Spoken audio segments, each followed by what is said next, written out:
Aïssatou Gueiba. À la présentation, Hassan Choun assure la mise en onde de ce journal. Discrédit sur l'institution de la grâce présidentielle suite à l'agression mortelle de l'étudiante congolaise Lotali Molé aux HLM Grand Yoff. L'Azret regrette et apporte des éclairages. L'association pour le soutien et la réinsertion des détenus du Sénégal soutient que le nom Sewi Kabi Diatta, auteur présumé du crime commis sur l'étudiante qui aurait été graciée lors de la fête de Korité, ne figure pas sur le décret de grâce du 12 mai 2021. L'association souligne des zones d'ombre et s'interroge sur l'identité judiciaire des personnes arrêtées qui seule peut confirmer la récidive. Pour l'Azret, des manquements sont notés dans le travail de la police et de la gendarmerie. Le président de l'association pour le soutien et la réinsertion des détenus du Sénégal revient sur l'importance de la grâce présidentielle. Ibrahim Sall, il se nomme, il est joint par Adam John. Semi Kabi Diatta, comme mentionné dans la presse, auteur présumé du crime commis sur l'étudiante congolaise Lotali Molé à HLM Grand Yoff et qui aurait été gracié lors de la fête de Korité, que son nom ne figure nulle part sur le décret de grâce du 12 mai 2021. Dès lors que cela suscite plusieurs interrogations, entre autres, il y a 4 questions judiciaires des personnes arrêtées et mises en garde à vue. Est-elle vérifiée pour renseigner sur le cas de récidive? Deuxième point, le présumé meurtrier était-il éligible à la grâce présidentielle? Y a-t-il une relation directe entre l'insécurité et la grâce présidentielle? Si on revient vraiment sur l'identité judiciaire, les renseignements fournis par l'identité judiciaire doivent permettre de renseigner sur le passé pénal du délinquant, permettant aux autorités judiciaires et pénitentiaires d'individualiser la peine selon la catégorie. En somme, sur cette affaire, on a l'impression que ce travail en amont n'a pas été minutieusement fait et usurpation d'identité, ce qui explique que le nom de Semi Kabi Diatta n'a aucunement figuré sur la liste des grâces à l'occasion de la Korité. Le présumé meurtrier, même si on l'a gracié, il était bien éligible à la grâce. Ce sont des petits délits qui sont la plupart du temps graciés. Dans le cas d'espèce, selon nos informations, l'auteur présumé du meurtre purgeait une peine de 6 mois pour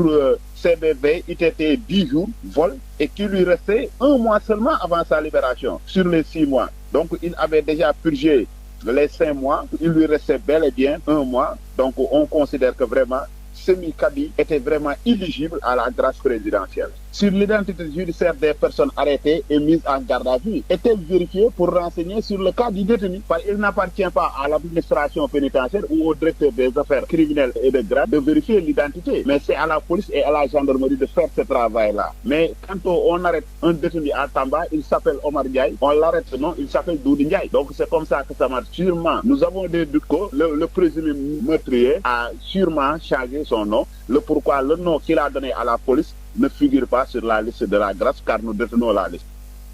Un jeune laveur de voiture tue accidentellement un autre jeune à Guédiawaye, Wakinan Nimzat,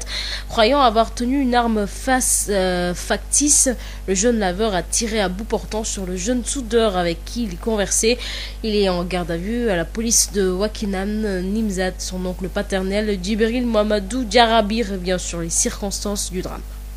Papa venait de son lieu de travail pour aller prendre le repas de midi. Une fois arrivé là, il a rencontré l'enfant au lieu de son travail, la base. L'avant avait une arme à sa main. Il avait une arme à sa main, il jouait avec l'arme. Il a tiré d'abord, l'arme n'a pas répondu. Il a visé sur papa, il a dit que je vais tirer. Papa lui a dit, bon, qu'est-ce que tu fais là? Il a mis son portable comme sous forme de snap, il faut prendre une photo. Sûrement, l'enfant a tiré. Lorsque l'enfant a tiré, il a tiré au bout portant. Il est mort subitement. Ainsi s'est passée la situation comme ça. Papa, il a 18 ans, il travaille, il est soudeur quoi. Il a laissé très tôt les études, on l'a confié à ma tante. Nous voulions que la police rende justice, c'est tout. Parce qu'ici, il y a la justice. On laisse tout entre les mains de la justice. Nous faisons confiance à la justice. Quand la justice doit faire son travail. Parce qu'il y avait des genres de situations qui s'est passées. Parce que c'est répétitif. Parce qu'il y avait un de mes frères qui s'appelait Daure. Il l'avait poignardé dans la poitrine. Et voilà, il n'y a eu aucun aboutissement. Nous voulons que la justice règle ça une bonne fois pour toutes. Nous ne voulons pas que cela se répète. Si ça se passe comme ça, une troisième répétition va se produire. Collision entre une moto Jakarta et une autre moto conduite par un policier. Le Jakartaman a finalement succombé à ses blessures après son évacuation à l'hôpital Heinrich Lugbe de Diourbel à Damadjaï. Un accident de la circulation fait un mort à hauteur du camp de garde de Diourbel. Il s'agit d'une collision entre un conducteur de moto Jakarta et un policier à bord de sa moto. Selon une source de la police, la moto Jakarta roulait à vive allure et est entrée en collision avec la moto du policier qui regagnait le camp de garde. La violence du choc a fait que le conducteur de la moto Jakarta a été gravement touché et a succombé à ses blessures après son évacuation à l'hôpital régional Heinrich Lücke de Diourbel. Les accidents liés aux motos Jakarta se multiplient et ne se ressemblent pas au niveau de Diourbel. On se souvient la semaine dernière d'une moto Jakarta qui avait terminé sa course sur un véhicule à hauteur de Lagnar. Diourbel, Sud FM, Adama Ndiaye. Sud FM di leen jox xibaar yu gaaw te dëggu.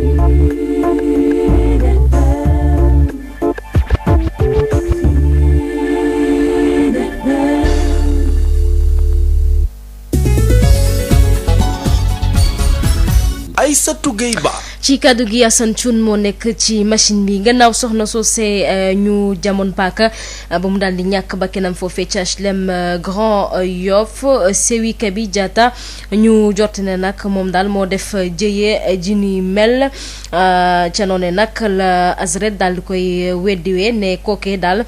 turam nekkul ci liste décret grâce bu fukki fan ak ñaar ci weeru mai atum 2021. Association pour le soutien à la réinsertion des détenus au Sénégal ne nag ndax police ak gendarmerie daal def nañ seen liggéey comme ni mu ko waree maanaam génnee information ak renseignement yi nga xamante ne nag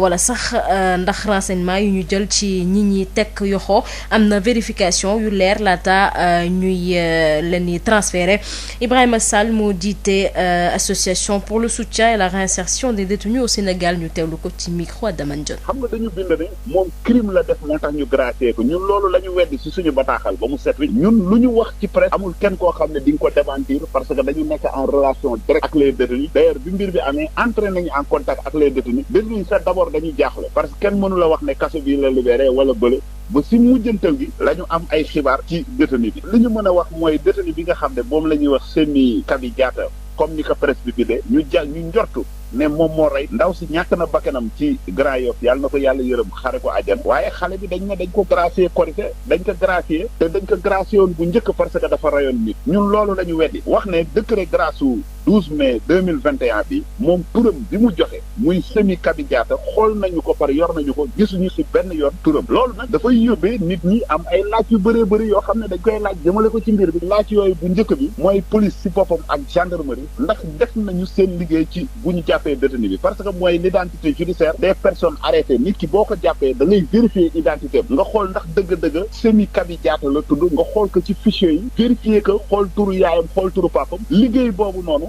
la ñuy laaj ndax def nañu ko la ñuy laaj tamit ndax ki nga xam ne moom mooy Semi Kabi Diatta gracier nañ ko ndax waroon nañ ko gracier waaw wala déet loolu laaj la parce que renseignement yi nga xam ne moom ñi ngi koy joxe ci détenu bi bu ñu ñëwee prison si renseignement yooyu la administration pénitentiaire di sukkandiku pour xam ne détenu bi kat mës na tëdd kaso nangami yoon mais renseignement yooyu dafay mel ni dafay des souvent détenu bi nag moom dëgg même bu grâce amoon korité gi turam nekk ci dañuy wax ne ku éligible la parce que moom juróom benni weer la ñu ko tëjoon tëjëm bu mujj bi ñu ko tëjee tëdd na juróomi weer yi mu dese ko benn weer te du woon mbiru rey doomu aadama mbirum càcc la woon ak mbir yooyu noonu te bu fekkee ne tëdd na mbirum grâce dafa ne am na diir boo xam ne boo ko tëddee ci peine bi condamnation bi définitive rek yow mën nañu la gracier ak koo mën a doon kon moom éligible loon na ci grâce bi parce que benn weeru kaso rek moom moo ko dese woon loolu nag dafay remettre en cause ni ñuy jàppe nit ñi ni ñuy defee seen enquête seen i fiche ndax seen yaay seen i papa parce que tey misaal bi ma la mën a jox mën nañ jàpp benn xale ndar mu tudd fa Omar Ndiaye police bind Omar Ndiaye léegi ñu enregistré ko foofu mu ñëwaat Thiès def beneen jëye mu tudd Paate Jaxate ñoom dañuy ñëw rek bind turu yaayam nan nga tudd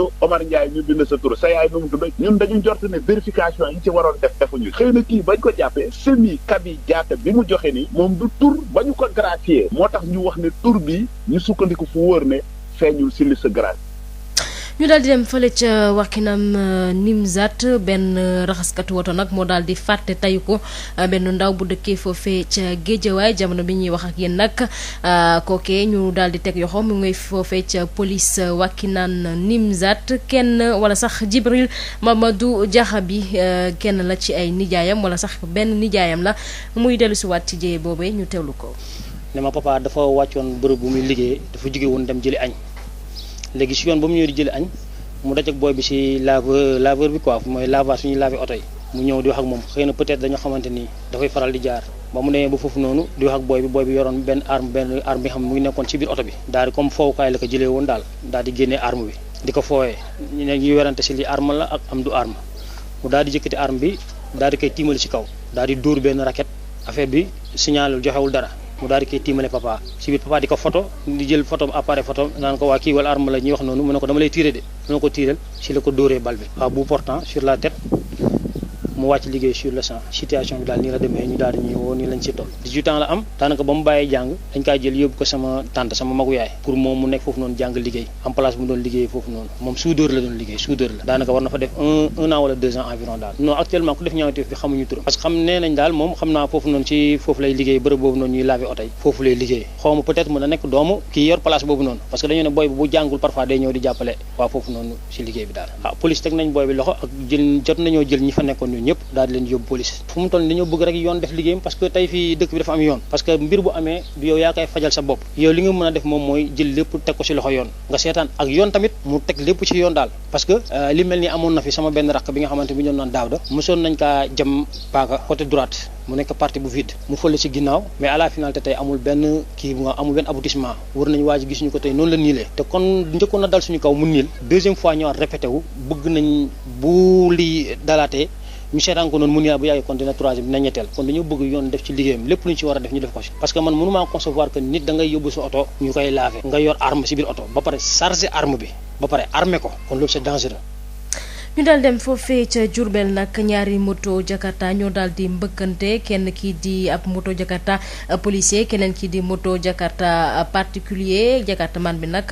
bañ ko daal di l'évacuer yóbbu ko foofee ci hôpital Heinrich Lubbe bu Diourbel mu mujjee nag ñàkk bakkanam Adama Ndiaye. kenn loru ci wetu camp de garde ci benn accident mu di ñaari moto yu nga xamante ne dañoo daje mu di moto Jakarta. ak benn bu nga xamante ne benn policier moo ko yore woon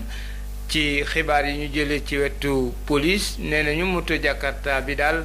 de doon daw xel yu mag a mag ba tax na mu mbëkk moto policier bi nga xamante ne ci camp ba la doon dem. méttiwaayu choc bi sax tax na ki nga xamante ne moo yore woon moto Jakarta bi daal mbir mi laal ko bu baax a baax mu mujj ñàkk bakkanam ginnaaw buñ ko yóbboo hôpital Heinrich Lubbe bu Njaareem. accident yu jëm ci wàllu moto Jakarta bari nañ te niroowuñu fii nga xamante ne mooy diwaanu Diourbel ñu ngi fàttaliku sax ci semaine bi ñu génn ab moto Jakarta dafa daw ba dugg ci ab woto booru laa ñaar boromam daal di ñàkk bakkanam Diourbel Sud FM Adama Ndiaye. fii la xibaar yi buuree di leen jaajëfal bu baax ci seen oon beeg seen rajo di fi taataanee xibaar yi ay surtout gay ba newoon ci kaddu gi ñu gërëm bu baax a baax kii di Assane Thioune moom mee fare woon ci machine bi bu leen dem toog leen léegi-léegi seen émission taal leen lamp yi ak Sidi Gueye